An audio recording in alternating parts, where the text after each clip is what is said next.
Shalom Bapak Ibu Saudara yang dikasihi Tuhan.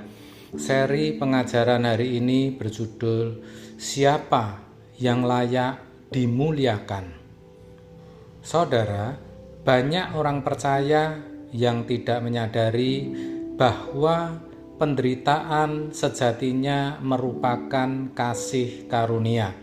Filipi 1 ayat 29 mengatakan, sebab kepada kamu dikaruniakan bukan saja untuk percaya kepada Kristus, melainkan juga untuk menderita untuk Dia. Itu berarti tidak semua orang diperkenan mengalami penderitaan. Maka orang percaya yang mengalaminya harusnya memiliki ketahanan, konsistensi, keteguhan, dan kesabaran. Harus diingat, hanya mereka yang dipilih untuk menjadi orang-orang yang dimuliakan bersama dengan Tuhan Yesus yang diberi kesempatan menderita bersama dengan Dia. Menderita bersama dengan Tuhan Yesus adalah menderita karena pekerjaan Tuhan, seperti yang dialami oleh Paulus dan jemaat Kristen pada waktu itu, di mana demi pemberitaan Injil mereka harus menderita. Itulah sebabnya Paulus mengatakan penderitaan menjadi kemegahan. Roma 5 ayat 3. Itu berarti penderitaan diterima sebagai sukacita atau dihargai serta menjadi kebanggaan.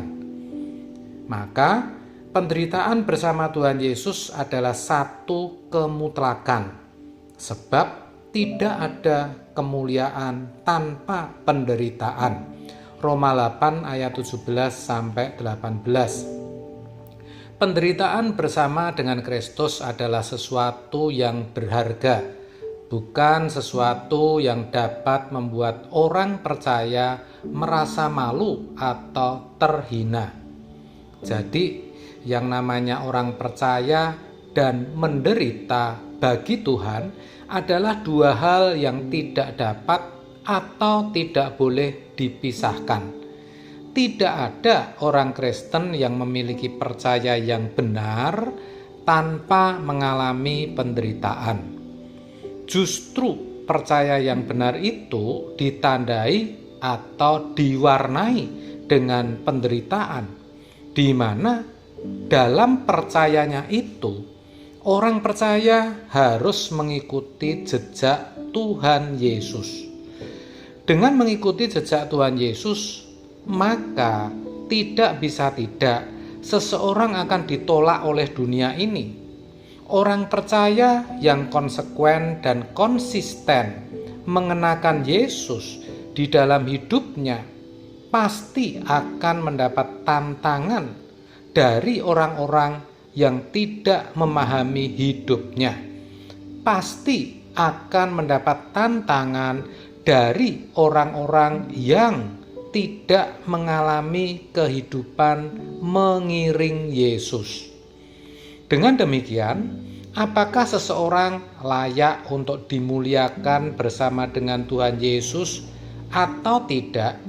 Itu bukan sekedar ditandai dengan menjadi orang Kristen yang datang ke gereja, bahkan tidak cukup hanya menjadi aktivis gereja atau menjadi pendeta, tetapi harus dibuktikan melalui pergumulan dalam mempertahankan imannya dengan hidup suci dan menderita bagi Tuhan.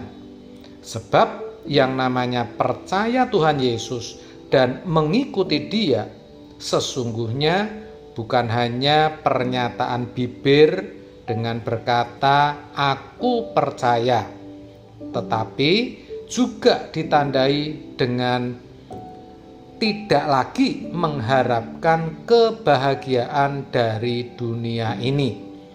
Pengharapannya hanya kemuliaan bersama dengan Tuhan Yesus. Selanjutnya, sengsara atau penderitaan yang dialaminya, maksud saya dialami orang percaya, itu disebabkan karena melepaskan segala sesuatu, bukan karena sebab yang lain.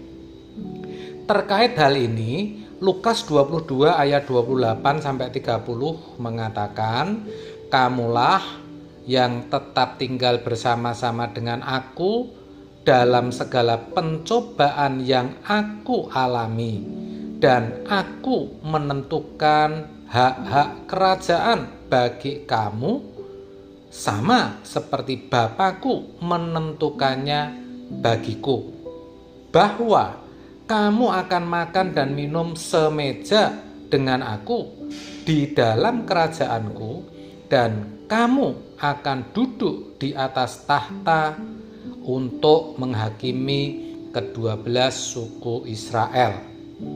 Dari ayat ini kita tahu bahwa kepada orang percaya yang terbukti kesetiaan dan ketekunannya dalam menderita bersama Tuhan Yesus, Tuhan menjanjikan kuasa pemerintahan bersama dengan dirinya di kerajaannya nanti.